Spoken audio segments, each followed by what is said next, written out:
Hello, everyone. This short video is meant to help you understand now commandment number 5, which is the trading system. So the trading system, as you have said, it's one of the most important commandments because it involves or it includes all it includes all. So we're covering now the trading system. It's going to be the last of the commandments and the one that we're going to be standing more on. Please note, I have said that the level at which we are now, we are on trading system number 1, and we do have got a total of 7 trading systems within Opulence FX. The first one is at beginner's level. The 2 other ones are at intermediate level, and then from there, the rest are on advanced level. So we've got 1 level, 2nd level, and then now we've got advanced level. So it's important to note that novice, that's for novice. So just to deal with the issue of novice to get used to the system. And then from there, we've got intermediate traders.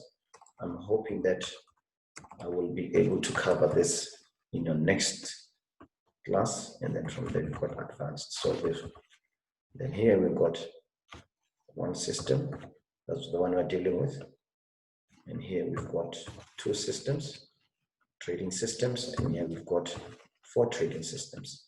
In total, we have 7 trading systems. Don't worry, just be confident that you are a beginner and novice trader. Be comfortable with your level and do not look too much forward into your university days if you're at primary school. So stay at primary school, focus on the most basic things because they're the ones that are going to make you successful in the future. So please just note that. So let's get on with it. So the trading system, remember, it is when we put together all, not all, some of the indicators, and they must be better than before. The objectives of the trading system should be able to identify a trend as early as possible, and I've emphasized this when I was there. I cannot emphasize it more, that this is another commandment. Get, identify, and enter the trade as early as possible. What do you read from this? The first thing is that not just enter. This is commandment number 3. And then as early as possible is the issue of timing. So this is the issue of timing, on time, meaning that be on time, not just trade and not be found on time. And whipsaws, and then the good system is the one that helps you to avoid whipsaws. And the whipsaws are false breakouts. So meaning or false signals. So you do not want to have a system, or ideally a system that is good is the one that can allege you that you are on false trends, that you are on false trends. If you are on false trends, that's going to be a problem. So false breakouts, and we will talk more about breakouts at your intermediate level, and especially and deeper into your advanced level for those who are going to be doing advanced. So this is the objectives of the trading system. That's why you're in the trading system, because when you invest your money, you want to make sure that you're investing it in the right market or the right trend, and that your system can detect that this market is truly the trend that which you have identified. There's nothing that makes someone to have sleepless nights than being a buyer in a downtrend and by being a seller in an uptrend. So it means that your system told you to buy in a downtrend and sell in an uptrend. So a good system is the one that tells you that the trend is right, and then your trade must also be the correct one. Let's keep on going. So in this instance, we have developed or we've agreed that just going to be following one system. This is the SABS in inverted commas approved way. This is how we know that a system is watertight, or it's a super, it must be in this, it must be developed in this sequence, and it must have all of these 5 steps. Step number 1, especially when you use indicators, this is at your beginners and at your intermediate level, you are going to be using systems that uses indicators, because indicators will help you to understand the price action. I believe that the only way to understand price action is to start first with indicators, because indicators are studying or reading the markets for you. They are not perfect, as I said. None of the indicators are holy grails. They could fail, but when you use them pretty well, they should be able to help you sustain your capital in the market. The first step is time frame. The second step is identify the trend. I could not emphasize that. It is identify the trend. This is English. When we say identify, we say identify. And when we say confirm, we say confirm. So these 2 steps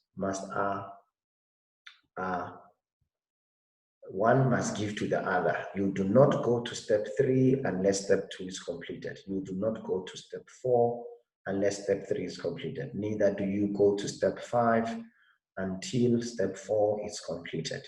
You do not try to move from step 5 to 4, 4 to 3, 3 to 2, and 2 to 1. That is going to be a disaster.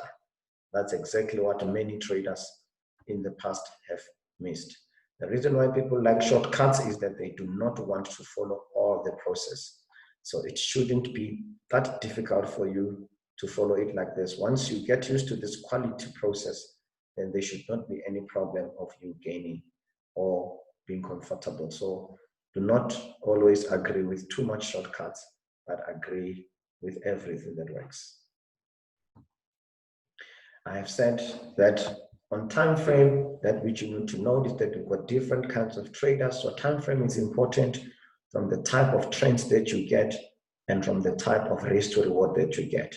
Those trading short time frames, which I have classified under M1 or time zone of M1 on your MetaTrader to M15, they are short-term traders. Those trends seems not to take long because it is a short-term kind of a trading. And then M30 to H4 are more like what you call intraday traders. And then daily are like swing traders, and then the weeklies and the monthlies are generally called investors. They are seeing trends that may last for months, sometimes for years. So that's what is important. You will develop your own preference as you go. This is just for general information so that you know what type of a trader can you become. But time zones really depends on the extent of your risk and how long would you like to hold the trade in the market. Okay, there are other people I think who are very known for 1-minute strategists, scalpers, and I think they have become so much popular, but the risk is always high with short-term traders, and the risk is always lower for long-term traders because they've got bigger capital and they can avert as much risk as possible. Second thing is that we're going to be choosing an indicator to identify the trend, and we're going to be choosing another indicator. It must never be the same as the one at the top. So step 2 indicator cannot and should not be the same as step 3 indicator.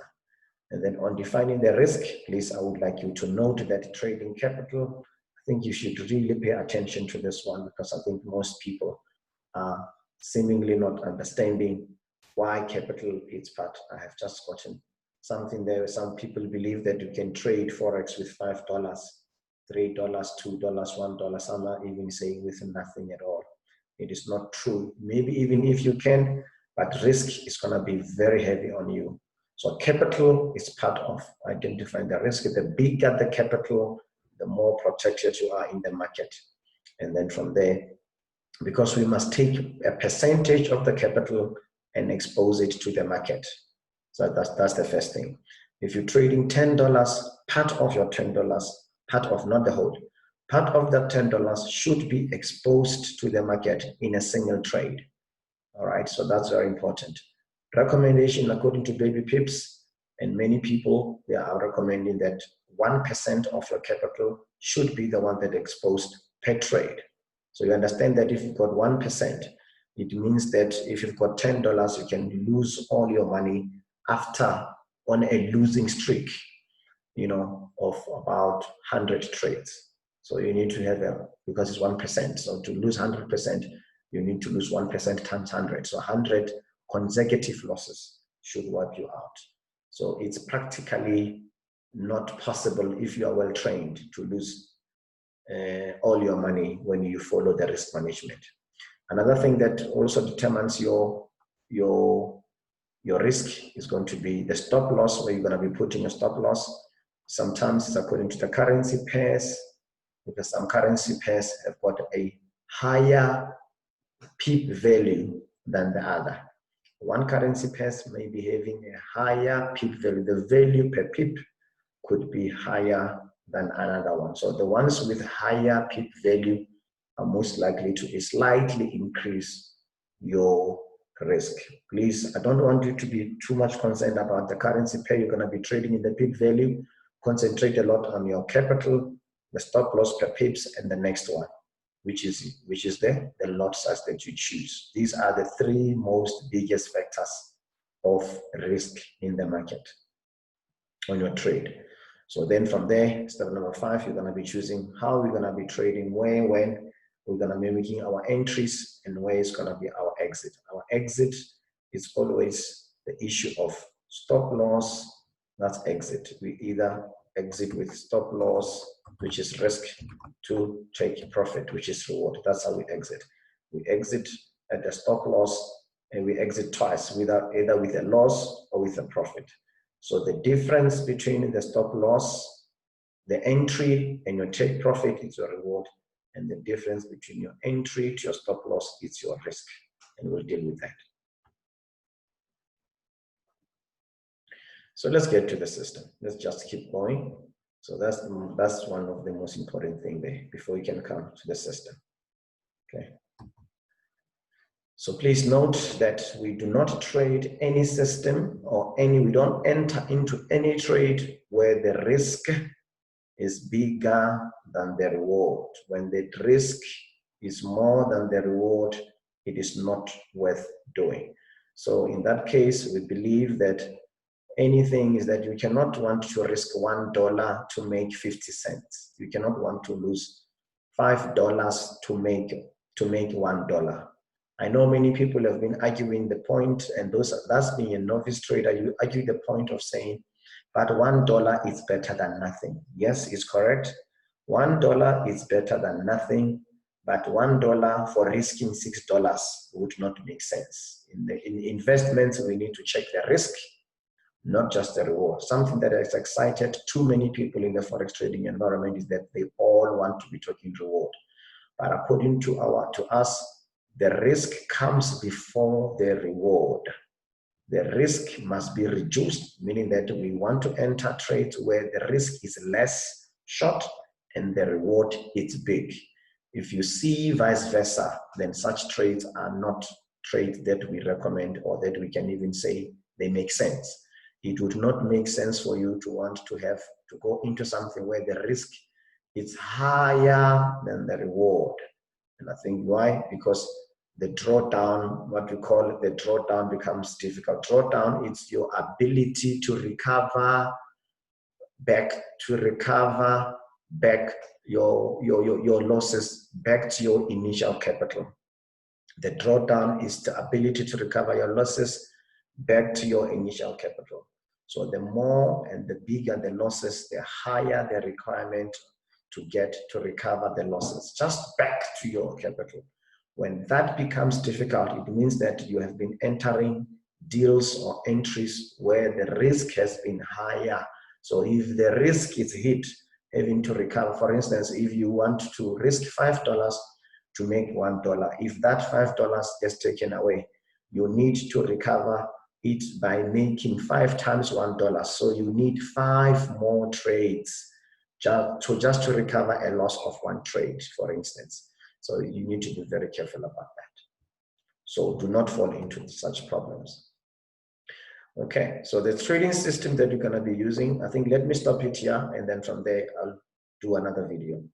As for now, just take those notes, and then from there we will continue. Practice, read this, practice, and then take it from there. Thank you.